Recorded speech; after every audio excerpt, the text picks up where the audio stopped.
சின்ன இடை நீயும் தொட்டு சீண்டுவதில் நாணம் விட்டு நான் ஒரு கிறக்கத்துல கதை படிக்கிற நேரம்.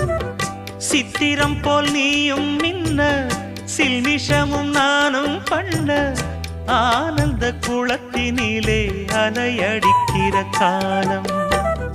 உன்னை எண்ணி ஏங்கி இருந்தேன் உன்னிடத்தில் என்னை இழந்தேன். கண்ணிரண்டும் பூத்து கிடந்தேன் கட்டில் வர காத்து கிடந்தேன்.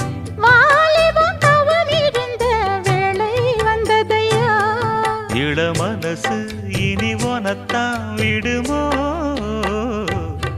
நடு சாமத்தில சாமந்திப்பூ ஆள சத்துது என் நெஞ்ச உசுப்புது. நல்ல ராத்திரி